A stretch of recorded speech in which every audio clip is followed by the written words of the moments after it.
Hello my friends, I'm Sarah. Welcome to Grace in My Space. Today we're doing part 3 of our 3-part series on decorating for Christmas in the kitchen and dining room specifically.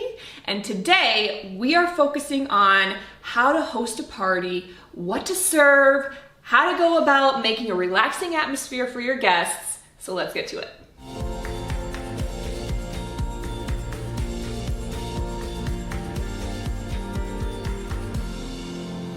If you missed part 1 or part 2, make sure and head there first. Up here I will link it for you, how to decorate your kitchen for Christmas with practicality in mind, and also how to create a beautiful tablescape for your guests.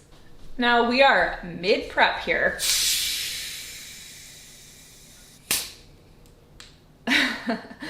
That could have been a lot more entertaining for you than I intended. Let's start with drinks. If you want a very simple and delicious non-alcoholic beverage that can be served to adults and children alike, but looks pretty at the same time, because let's be honest, that is valuable to me, then this is a simple little cocktail. We can do 7-Up, Sprite, Fresca, basically anything that is kind of like that lemon lime flavor. And then traditionally I would use white grape juice, but all I could find was white cranberry juice. So this is another take on my favorite, which is on the blog. We basically are doing about half and half. And then the secret weapon, frozen cranberries, because not only are they pretty, but they are also going to work to cool your canister at the same time.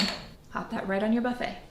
Now this is the third and final video as a part of my 3-part series. If you've missed it so far, we decorated a kitchen together, we set a table together, and now we're going to be talking all about hosting a party or hosting your family even. This can just be a normal everyday night that you want to make something special for your family, or it can be an all-out extravagant party. So let's get started. Now, as you can see, I have set the island in preparation for the food. Goodbye. Okay, I just had to. It was like a Sound of Music moment. So, now we're gonna get to the food, to the entertaining portion of this series, and that is honestly the best part. But before we get to the food, let's talk about the concepts behind entertaining. Number 1, your guests should feel welcome. So if you are setting the tone for your guests to feel welcome, that means that you are not apologizing for anything in your home.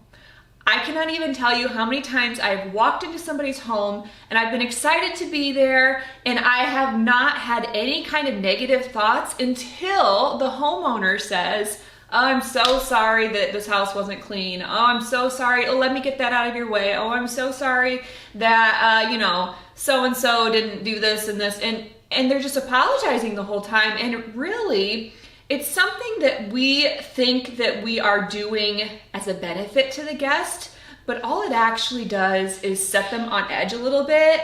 And it's kind of a little bit of a bad start. So if you are hosting and you have things that your eye sees, just know that it is highly likely that the people who are coming into your home don't see those issues. They don't see the dust on your shelf. They don't see the chip paint on your trim. They don't see your living room furniture as being old. They just want to walk in and be welcome and be a part of something fun. And it's your job as the host to create that atmosphere for them by not apologizing for everything and just saying, "I am so glad that you're here." All right, let's start by talking about food. Besides people, food is the most important part of any entertainment.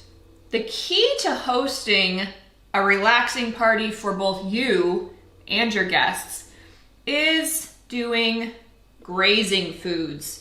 So if you do a full sit-down meal, that is wonderful. Absolutely wonderful. And you will enjoy yourself, I'm sure.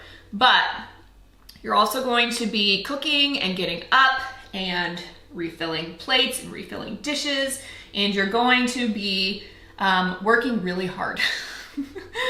And there's nothing wrong with doing a full meal. I do full meals for most holidays, But if I'm hosting a get together with my friends, then I usually do either potluck style or a grazing meal. And charcuterie is an amazing option for grazing. This cheese is very crumbly, more than I anticipated.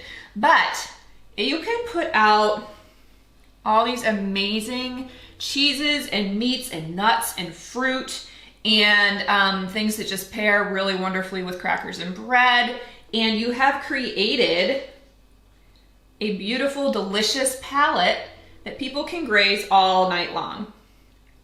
Even better is if you do like a charcuterie potluck, where maybe one person brings the meats and one person brings the cheeses and one person brings the fruits and the other brings the jams and the spreads and the other brings the crackers, and you get the picture. Everybody brings something. And it's delicious, but it's not as expensive because everybody is contributing in that way. The key to successful charcuterie is adding as much as you can fit so that you don't have to continually refill throughout the night.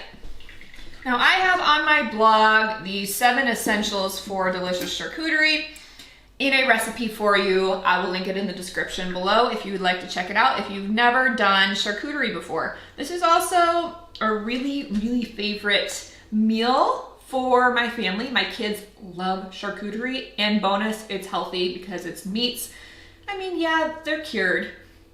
We're just gonna look past that. Meats, cheeses, fruits, whole grains, it's great. Another fantastic option is to do a potluck, like I said. I love potlucks because most of the time when you have guests over, and I mean, granted, you're not gonna necessarily wanna ask somebody who's brand new to you to bring food, but if you are inviting your friends over and they wanna bring something, right? Like everybody says, what can I bring? You can bring anything. That is the beauty of a potluck. If you're concerned about having like the right amount of sides versus desserts, and you don't want like all desserts, I mean, but why not? So if you are concerned about balance to the meal, then just say, I would love it if you'd bring a side. I would love it if you'd bring bread. I'd love it if you'd bring a dessert. And then they can kind of just do whatever they want. And it always turns out like no one has ever gone hungry at my house during a potluck. Now let's quickly talk about activities. So I really enjoy just getting friends over and sitting and chatting for the entire evening. There's nothing wrong with that. But I have this amazing friend who hosts a Friendsgiving every year. It's the best thing ever. She spends an incredible amount of time putting together minute to win it type games, and they are so fun. If you've never done that with a group of your closest friends, it is a highlight for us every single year. Some other options that you could easily do for food is a soup bar, appetizers and desserts only, or you could do just dessert bar. There is a ton of ways that you can create a potluck that is delicious and simple for the host.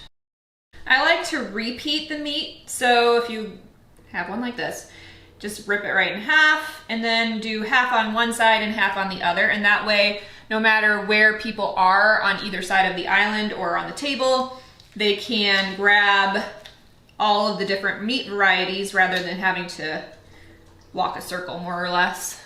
And I always have extra packages of the meat because the meat does tend to go the fastest. And that way I can really quickly just grab it out of the fridge, pull it out of the package, and restock. Now, one of the reasons that I love charcuterie or a potluck option is because it allows the host to have things at hand prepped behind the scenes that are very easy to just pull out and replenish if food goes low, or if people are kind of in a lull. It's a great spot for you to come back to and say, hey, everybody, let's gather back around, grab your next plate of food. We'll move on to our next activity.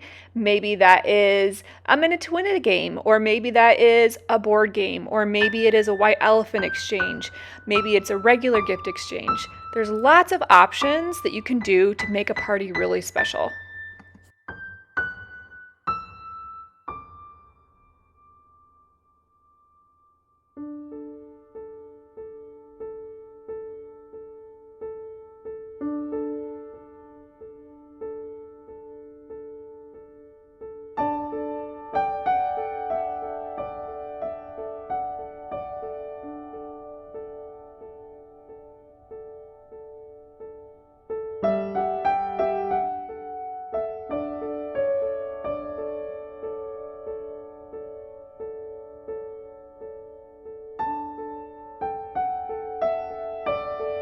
If you missed my other videos, make sure and head there next. Check out my tablescape that I put together, and I hope that it can inspire you for your next get-together. Thanks so much for watching. I hope you enjoyed all 3 parts to this series, talking about decorating a kitchen for Christmas, creating a beautiful tablescape, and then the actual hosting of an event. Make sure and hit that subscribe button, ring the bell for notification, and stay tuned for much more to come.